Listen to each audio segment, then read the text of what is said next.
Muchos creen que el verdadero terror está en los monstruos, en lo desconocido, en lo sobrenatural, pero hay algo mucho más inquietante que todo eso. Una persona completamente normal, alguien que sonríe, que trabaja, que convive contigo todos los días, alguien que parece inofensivo y sin embargo podría estar ocultando algo oscuro, algo que no se ve a simple vista. Eso es lo que hace tan perturbadora la historia de Dexter Morgan en Dexter, porque él no es un monstruo en apariencia, no se esconde en la oscuridad, no persigue a sus víctimas sin control, al contrario, vive entre las personas, pasa desapercibido y ha aprendido a parecer humano, pero detrás de esa normalidad existe algo más, una necesidad, un impulso, una parte de su mente que no funciona como la de los demás, y aquí es donde surge una pregunta mucho más incómoda que cualquier historia de terror. ¿Qué pasaría si alguien así existiera en la vida real? En este video vamos a analizar la mente de Dexter, su forma de matar, sus motivos, su manera de amar y lo más inquietante de todo, qué tan cerca está este personaje de la realidad, porque tal vez el verdadero miedo no es lo que vemos en la ficción, sino lo que podría estar ocurriendo sin que nos demos cuenta. Para entender realmente a Dexter no basta con decir que es un asesino, porque lo que lo hace inquietante no es solo lo que hace, sino cómo lo hace y cómo vive con ello. Dexter no es impulsivo, no es caótico, no actúa por arranques de ira ni por desesperación. Al contrario, todo en él está cuidadosamente calculado. Antes de siquiera acercarse a una víctima, observa, investiga, confirma, se asegura de que esa persona haya cometido actos terribles, de que haya escapado de la justicia, y solo entonces actúa. Esto no lo convierte en un héroe, pero sí nos muestra algo importante. Dexter necesita justificar lo que hace, necesita convencerse de que hay una razón, de que no es simplemente un asesino más, pero lo más inquietante no es su método, es su rutina, porque mientras todo esto ocurre, Dexter sigue con su vida normal, va a trabajar, conversa con sus compañeros, sonríe, hace bromas, mantiene relaciones, nadie sospecha, nadie ve lo que realmente es, y eso revela algo muy perturbador. Dexter no se esconde en la oscuridad, se esconde en la normalidad. Su trabajo como analista forense no es casualidad, está rodeado de muerte, de crimen, de sangre, pero desde una posición donde nadie cuestiona su interés, es como si hubiera construido la vida perfecta para ocultar lo que realmente es. Durante el día analiza escenas del crimen y durante la noche crea las suyas. Pero lo que realmente define a Dexter en su forma de matar no es un acto rápido ni impulsivo, es un ritual, prepara el lugar, cubre todo con plástico, elimina cualquier posibilidad de error. Cuando finalmente tiene a su víctima, no actúa de inmediato, primero lo confronta, le muestra lo que hizo, le recuerda sus crímenes. Es como si necesitara escuchar, ver, confirmar que lo que está haciendo tiene sentido, y en ese momento ocurre algo interesante. Dexter no grita, no se enfurece, no pierde el control, se mantiene frío, distante, como si estuviera cumpliendo una función, no cometiendo un acto emocional. Esto nos dice mucho de su mente. No mata por rabia, mata por necesidad. Él mismo lo describe como algo que siempre está ahí, algo que no puede ignorar. No es una decisión ocasional, es una parte constante de su vida, y eso lo vuelve aún más inquietante, porque significa que no está luchando contra ello, está viviendo contra ello. Y aquí es donde entra el famoso código que rige sus acciones, un conjunto de reglas que no eliminan su oscuridad, pero la mantienen bajo control. Solo matar a quienes lo merecen, no ser descubierto, no actuar sin pruebas. Estas reglas no lo hacen moralmente correcto, pero sí le dan estructura, le permiten verse a sí mismo no como un monstruo, sino como alguien que, de alguna forma, está haciendo lo que otros no pueden hacer. Pero si observamos bien, hay algo que no encaja, porque aunque sigue un código, aunque elija a sus víctimas, aunque se convenza de que hay una razón, la verdad es que Dexter no mata solo por justicia, mata porque lo necesita, y eso cambia todo, porque ya no estamos hablando de alguien que decide, sino de alguien que no puede dejar de hacerlo, y mientras todo esto ocurre, sigue viviendo entre los demás.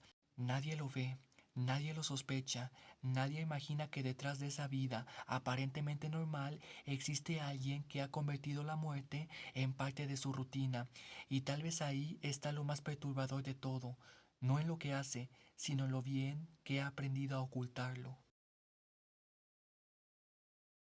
Ahora que ya vimos lo que hace, toca entrar en algo mucho más inquietante.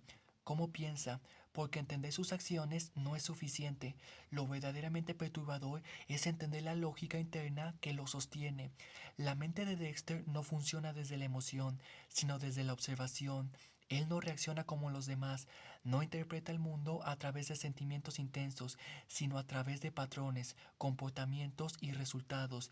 Mientras una persona común puede sentir culpa, duda o conflicto, Dexter analiza, evalúa, decide. Es como si su mente estuviera separada de lo emocional y operara en un nivel más frío, más estructurado. No es que no entienda las emociones, es que no las vive de la misma manera, las estudia como si fueran un idioma que tuvo que aprender desde cero. Por eso, gran parte de su pensamiento está basado en una especie de diálogo interno constante. Se observa a sí mismo, se explica, se justifica, necesita darle sentido a lo que hace, no desde la moral tradicional, sino desde su propia lógica.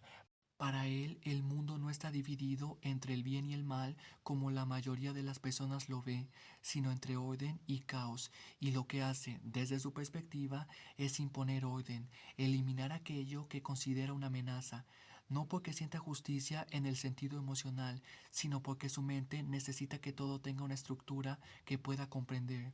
Esto también explica por qué no se ve a sí mismo como alguien malo.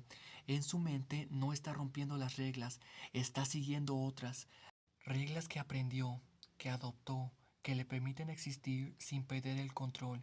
Y eso lo vuelve aún más inquietante, porque no hay una lucha interna constante como esperaríamos, no hay culpa que lo detenga, hay, en cambio, una aceptación silenciosa de lo que es. Pero donde su mente se vuelve más compleja es en su relación con los demás, porque aunque no siente como ellos, entiende que necesita convivir y para lograrlo construye algo muy particular, una versión de sí mismo que los demás puedan aceptar. No es completamente falsa, pero tampoco es completamente real. Es una adaptación. Cuando se comunica con las personas que dice amar, como su hermana o sus parejas, hay algo extraño en su forma de interactuar. Dice lo correcto, actúa de la forma esperada, responde como alguien emocionalmente presente.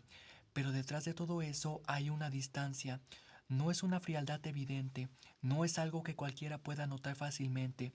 Es más sutil, es como si siempre hubiera una pequeña desconexión entre lo que expresa y lo que realmente siente. Sin embargo, con el tiempo ocurre algo interesante. Esa actuación empieza a mezclarse con algo más real, empieza a desarrollar vínculos aunque sean distintos. No ama como una persona común, pero tampoco es completamente incapaz de hacerlo. Lo que siente es más confuso, más inestable. Es una mezcla entre apego, costumbre, necesidad y protección. Y eso lo coloca en una posición muy extraña. Quiere mantener a las personas cerca, pero al mismo tiempo no puede dejar de ser quien es. Esto provoca una tensión constante, porque mientras más se acerca a alguien, más riesgo existe de que descubran su verdadera naturaleza, y aún así no se aleja, intenta mantener ambas cosas al mismo tiempo, su vida normal y su oscuridad, pero esa convivencia nunca es perfecta, siempre hay una grieta, siempre hay algo que no encaja del todo. Y ahí es donde su forma de pensar se vuelve realmente inquietante, porque no se trata de alguien que está luchando por cambiar, ni de alguien que simplemente se deja llevar por sus impulsos. Es alguien que ha encontrado una manera de vivir con su propia oscuridad y la ha integrado en su identidad. No la oculta de sí mismo, no la niega, la acepta, la organiza y la justifica. Al final, lo más perturbador no es que piense diferente, es que dentro de su lógica todo tiene sentido, y cuando una mente logra justificar completamente algo así, deja de verse a sí misma como un problema. Ahora, después de entender lo que hace y cómo piensa, llegamos a la parte más incómoda de este video, porque la pregunta ya no es qué tan ficticio es, sino qué tan cercano puede estar a la realidad. y aquí es donde todo cambia. Porque aunque Dexter como tal no existe, lo que representa sí tiene paralelos en la vida real, no en el sentido de un justiciero perfecto que elimina criminales con un código moral, sino en algo mucho más inquietante, personas que parecen completamente normales mientras ocultan una vida oscura. A lo largo de la historia han existido individuos que logran vivir entre los demás sin levantar sospechas, personas con trabajos estables, familias, rutinas, gente que encajaba perfectamente en la sociedad y aún así llevaban una vida paralela que nadie imaginaba. Casos como el de Ted Bundy o Dennis Rader muestran precisamente eso. No eran figuras aisladas o extrañas. Eran personas funcionales, capaces de interactuar, de convivir, incluso de generar confianza. Y eso es lo que más se acerca a Dexter, no el acto de hacer justicia, sino la capacidad de ocultarse en la normalidad, porque en la vida real muchas de estas personas no parecían peligrosas, no había señales claras para quienes convivían con ellos, y eso revela algo muy importante.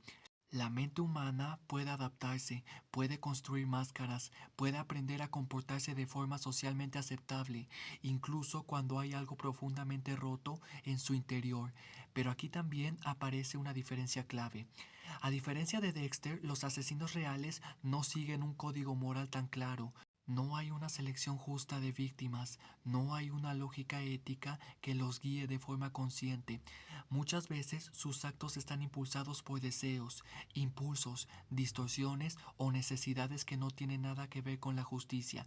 Y aunque algunos intentan justificar lo que hacen, esas justificaciones no resisten un análisis real. Es decir, mientras Dexter organiza su oscuridad bajo reglas, en la vida real esa oscuridad suele ser mucho más caótica. Aún así, hay algo que sí coincide de forma inquietante, la forma en la que las personas pueden separar completamente su vida pública de su vida privada. Esa división, esa capacidad de ser dos cosas al mismo tiempo es algo que no pertenece solo a la ficción, no necesariamente en niveles extremos como los de un asesino, pero sí en comportamientos donde alguien puede mostrar una cara al mundo mientras oculta otra completamente distinta. Y eso nos lleva a una idea más profunda, porque el caso de Dexter no solo habla de asesinos, habla de algo que existe en menor escala en muchas personas, la capacidad de ocultar partes de nosotros mismos. Todos, en cierto nivel, usamos máscaras, adaptamos nuestro comportamiento dependiendo del entorno, mostramos ciertas partes y ocultamos otras. La diferencia es que en la mayoría de las personas esa adaptación no implica daño, pero en casos extremos esa misma capacidad puede convertirse en una herramienta peligrosa, y ahí es donde la ficción se acerca a la realidad, no porque existan personas exactamente como Dexter, sino porque los elementos que lo forman sí existen por separado. La doble vida, la desconexión emocional, la justificación interna, la capacidad de parecer normal. Cuando esos elementos se combinan de cierta forma, el resultado puede ser algo muy perturbador, y tal vez eso es lo que hace que este personaje funcione tan bien. No es completamente real, pero tampoco es completamente imposible, y en ese punto intermedio es donde nace el verdadero miedo.